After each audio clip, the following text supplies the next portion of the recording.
101 review. Book 101 is all about the books that I read for the last 40 years. And today I have a special guest. She is the author of the book Manifestor Power and Luck, no other than Miss Silja Paulus. Thank you. Amazing. So nice to see you like in this very early hour for me, but kind of a late hour for you. And I'm always amazed how, technology can connect people together, like even across the ocean. Yes. And I'm really grateful for this opportunity to talk about something that is very close to my heart, which is my book. Because, sometimes books are also a little bit like our babies, but maybe that's not even a baby for me. This is like a parent because I was Mm. parenting myself through this book, through writing it, because it's like a very specific topic. The book is called Manifestor Power Unlocked. And manifestor is one type of energy type in human design system. So human design is a little bit maybe woo-woo science, but it's kind of like science and spirituality mixed. And human design mixes like Kabbalah, I Ching, astrology, Vedic texts. So it's basically like a mix of many different religions, and it's taking like all the best parts from everything and putting it together into a kind of framework and structure that can help to explain why you are the way you are. You don't have to believe any of that, but I have chosen to believe. I have chosen to learn more about my own specific design because every person's design is also like a blueprint. It's kind of like a user manual, how to live your life. It doesn't mean that you don't have any free will or agency, but kind of knowing this makes everything so much easier because you know how your energy works, how your talents work, what should be the best life purpose, and within this framework, you can make any kind of choices. And the specific book is for the manifestor energy type, which is like 8-9% of population in the world. So kind of like a rare type. I'm one of manifestors, and I felt that us manifestors would definitely need that kind of a book that goes deep into our type because, as I said, 8 or 9%. So most of the world is not like us. So it can be a little bit challenging to live in the world that we live in. And that's why I wanted to write the book. I'm using all my knowledge, expertise, experience that I have as an athlete. So I have been an athlete for more than a decade, more than 10 years of marathon running, now bodybuilding. I'm also health, fitness, business coach certified by Mind Valley. I'm a nutritionist. I'm a great creative writer and ghostwriter. So I'm just using everything that I know, that I have experienced, and kind of like alchemizing this into something new, alchemizing this into a book. So this book talks about being a manifester, basically how to sleep, how to eat, how to exercise. But of course, as manifestors are very, very independent, this is just maybe ideas for manifestors. This is not like definitive guideline. You have to do it like this. This is just some thoughts because in the end, manifestors will decide for themselves. I don't know how much you know about human design and manifestors, but basically, that's what the book is about. Miss Celia, thank you so much for sharing your talents to the world. And what are the defining characteristics of manifestos energy in human design? So this is the only type that has a closed aura. All the other types have open aura. So other types like generators, manifesting generators, projectors, and reflectors, they can understand each other better. And manifestors were the only ones who have this protective bubble. So it's kind of called even a bit like repellent aura, but it can also be magnetic. So this is meant to protect us because manifestors are also the only type who are initiating like a lot of stuff without any kind of external. activators. So basically, manifestors are initiating new things and putting some new crazy stuff into this world. So very often manifestors are the pioneers, the trailblazers, who just bring some craziness into this world. And to be able to do this, we have to have this protective aura bubble around us that protects our energy and conserves our energy so we can do like really, really big things. Like, for example, the guy who built or who designed the Eiffel Tower, Gustav Eiffel, he was also a manifestor. So he was also inventing something that was never seen before. And for this, sometimes you have to be this crazy kind of person who nobody understands. So yeah, the closed aura protects us, protects our ideas, but it also makes it a little bit more complicated to communicate with the world, because very often they say that even the universe does not understand what manifestors are doing, because the aura is so closed, so dense, that even the source, higher self, whatever you call it, doesn't understand what's going on inside our heads. So that's why one of the key strategies, so every type also has a strategy. One of the key strategies for manifestors, apart from initiating, which is the primary strategy, but the strategy to cope with the world and to communicate ourselves outside into the world, the strategy is to inform. We are not asking for permission, so it shouldn't be confused with asking for permission, but it's about informing what we are about to do, so people would be less intimidated. Because very often manifestors have this very big aura. It's closed aura, but it's also like a big one, so it's kind of like seen, and manifestor can enter a room and not even say a word, and this presence is already felt. And yes. Go ahead. So, Miss Celia, what strategies can manifestors employ to navigate their natural energy cycles effectively? Yeah, for the natural energy cycles, because the manifestor energy, I didn't talk about it yet, but the manifestors, they have like, it's kind of like a sprinter. You just go all out, sprint like poof, or like a rocket going to the sky, and after this, the energy is out. So it's like a very intense burst, and after this, we need to go and recharge. It is said that it's like 20% of doing something like very in a very intense way, because when a manifestor moves, we move very fast. We make things happen very, very fast.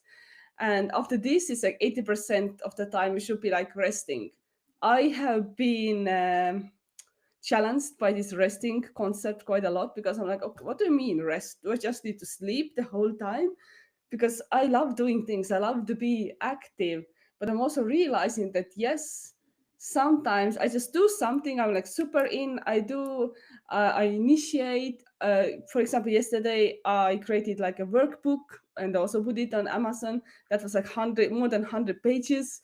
I did it, I was in high energy, and then suddenly when I was done, I was like, oh my god, I just don't want to do anything anymore. So our energy very often like runs out very, very abruptly, and we might always also have these kind of crazy creative urges that are also said to be coming from the universe or source or some kind of higher power. So we just get this hit. Maybe people who don't know about human design, they would call it like inspiration. So we get this urge to create something, and we do it, we act on this urge, and after this we actually need like a rest cycle. And very often manifestors, because we live in the world where it's more normal to be like working 9 to 5, always be on hustle, hustle, hustle. But this is not actually good for the manifestor energy, because we need to just do something and then, I don't know, take a week off. But if you work in like a normal office setting, you can't tell your boss, okay, I'm just gonna work 3 hours on Monday or maybe Wednesday. I don't know when my energy is coming, and the rest of the time I'm not gonna do anything. But actually, this is best aligned for the manifestor energy. Just do something very fast and then disappear. So manifestors in office settings and business would be better off as creative founders, not even like CEOs, because this requires too much energy, like on an ongoing basis. But somebody who just starts something, creates, and then other people take over. Because another thing about the manifestor energy is that We are supposed to initiate, activate, but it's not ours to complete because simply our energy runs out. We don't have the consistent energy, we don't have consistency, which is actually very normal in the world to have consistency because 70% of the world has it, but we don't. So we need other people to continue. We need other people to be informed about our vision and about the many beautiful big things that we initiate so they can continue, they can take it on, they can innovate, they can build. So, for example, projectors in a business, they will be leading the team because projectors are very good at guiding other people.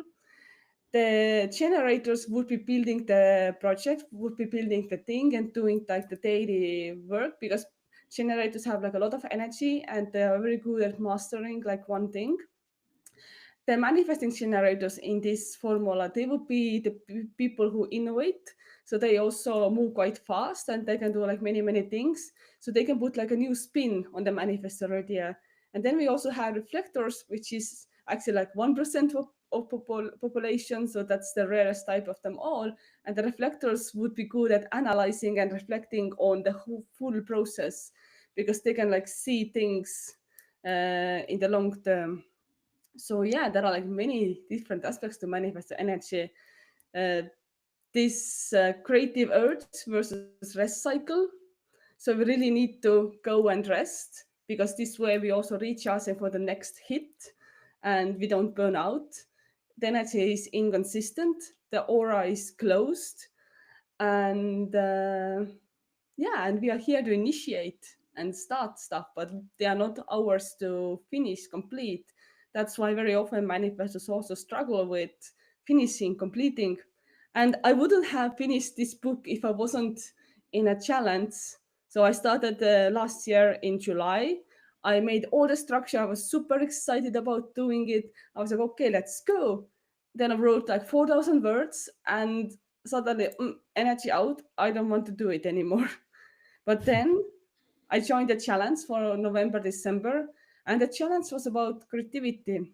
So Adam Roa was finishing his poetry book, and he invited like 111 people, 111, to join him. So if somebody had some kind of creative project to finish by the end of 2024, we could just do it in the same container. So I was like, okay, I want to write this book, so I'm gonna do it. So thanks to this external challenge, I could also keep up some kind of momentum and really finish that. So yeah, I So, needed a little bit of external help. so Miss Silja, what practices can manifestors adopt to harness their initiating capabilities more effectively? I would say that it's very important to learn how to rest because when manifestors rest sufficiently, we avoid being burnt out and we can actually have the energy to initiate once it comes. And it's also very hard to know when the next creative urge, this initiating wish is coming. So that's why we always kind of like need to be ready. We need to like nourish ourselves, give ourselves plenty of downtime, also like alone time, so we can just kind of offload all the other people's energy. And that's how we can be ready once this new initiation, new activation is coming. Because if you're just burnt out, if you're just too tired, if this big thing is coming, we can't handle it and we can't initiate and we can't bring it into life. So that's why rest, I guess, is the most important thing for manifestors to learn. Kind of like building your life in such a flexible way that you can have some downtime. So that's why very often manifestors don't work for somebody else, they work for themselves. I have been in the office, I have tried. It was challenging. So nowadays I'm mostly coaching and working for myself and just choosing my own flexible time. I can do a lot. I can create a lot in a short amount of time, but I also need to have my own flexible schedule and just do it whenever I feel that yes, this is the right time for me. So, Miss Silja, what would be your advice for those people out there who want to write their own novel? Mm. So people who want to write their own novel, I would say that first you need to get like very clear about why you want to do it. Because if you're like very tuned in to your motivation and your why, and this is also something that I teach in my coaching, if you know why you're doing it, if you go like really deep under the layers, you ask yourself at least like 7 times why you want to do it, and then you go on like deeper and deeper and deeper. Uh, then you can also hold on to this why, this motivation at those moments when your energy is going down. So getting really clear about the why. Also, I would recommend to have some kind of outline in the beginning, because this way you also know what is coming and maybe it feels like less intimidating. And for example, I made the outline and structure for the book. I knew exactly what kind of chapters I'm going to have. And I was not writing this in a linear way. So sometimes I felt like, okay, right now I am in the mood of writing a chapter in the third part of the book. So I just went and wrote that one, because at that moment maybe I didn't have the urge to write the first part. So some even like being a little bit all over the place, little bit of this, little bit of that. In the end, you just get it done. But if you're just looking at a blank page and forcing yourself to write a specific sentence, specific chapter, maybe it might not work. So also like letting your mind free and say that okay, which chapter do I want to write today? What do I want to write about today? But yet this is also like a non-fiction book, so it's a little bit different if you're writing a novel like a fiction one, where you have like somebody starts a hero's journey, then meets obstacles, overcomes the obstacles, then it's maybe like a little bit more linear. Or if you actually know what is going to happen in the story, maybe you can also write a novel in such a way that you write something from the beginning, then you write the end chapter, and then you fill in the blanks in between. So, and I would also say you don't have to overcomplicate it. Just first write the chapters that you know about. Write the chapters that you know that, okay, I want to have this. I want my character to go on this hike. I want my character to be on top of that mountain. So write the mountain scene and then fill in the journey, how they got there and how they got down the mountain again as well. So just start with the easiest thing, because this way you will also get like already small wins, and you are priming your mind and telling yourself that okay, I can do that. I can write this book. And some people might also benefit from having like a community around them and some kind of accountability buddies. Even if you're not in the same city, you could find some people and you could like, for example, meet on Zoom, not even talk to each other, but just put on a timer and just write for 1 hour in silence. I did it with friends a few years ago when I was writing something else, and actually it really helps. You see that the people, you see that they are writing for 1 month at the same time, just meeting every morning and just doing it. Or maybe you find some people in your local city town and you get together in a cafe to write, or library, for example. So, Miss Silja, what would be your short-term and long-term goals in writing Short term and long term goal for me or somebody else? for you? For me, the short term goal would be, first, I want to finish no another book. I have it already like in Estonian, but I want to translate the book into English. So it's not published. It's I only have the manuscript, and that book is about how to write a novel in 1 year, in like 52 weeks. I have like a full system about writing your books. So I really want to write this one. And my long-term goal is actually getting my own publishing house and helping other people to write their stories, because I've also been a ghostwriter, and I've also kind of like semi ghost coached, semi wrote the books for the people, because when I'm working with somebody as a ghostwriter and they are telling their own personal story, they sometimes also like need some coaching, because there are like emotions coming up, memories coming up, so we just need to kind of navigate through these stories, and for this they might need some coaching and some help. And I see myself having like a publishing house and helping people to write their stories, because I also feel that everybody has a story to tell. And I would love to help the people who want to get their own stories out, but maybe they don't know how to write. Maybe they need some ghostwriting. Maybe they're a little bit afraid to handle this story because it's super personal. And I would tell them to fictionalize their personal story, just to detach from the story a little bit. Because if it's like out there, if you make yourself a character in your own novel or book, it's already a little bit easier to handle. And it doesn't have to be like facts, facts, facts. It can be like fictionalized version of your life. You can make yourself a fantasy hero. You can put dragons in the book, but the essence of the story, the moral, the lessons that you learn, they can still be the same, just in a different format. And when you detach from this, you can also say that it's not my story.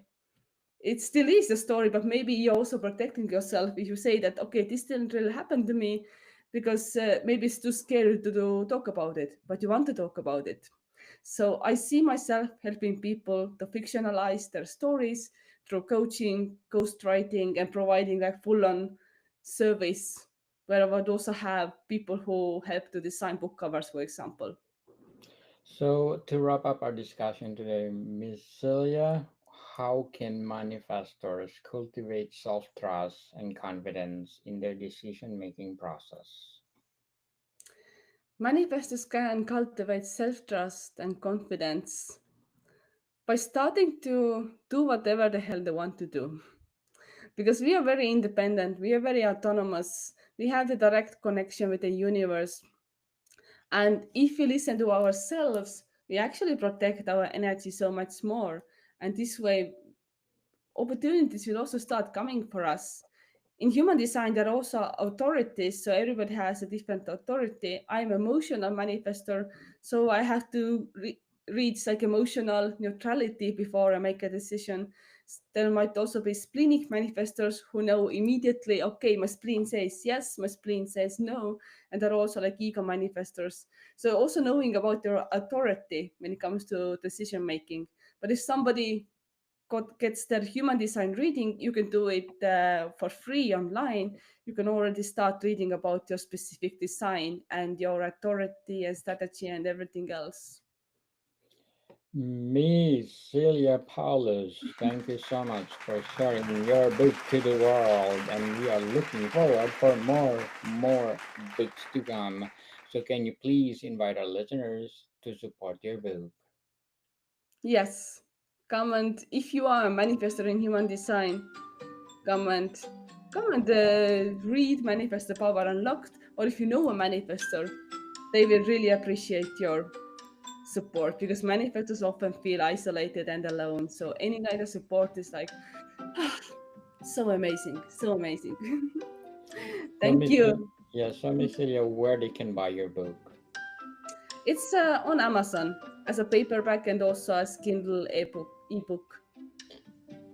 Yes, people, let's support Miss Silja Paulus because if you support her, more novels to come. So, Yeah, Miss Silja, thank you for your time. thank you. More to come, people. See you soon.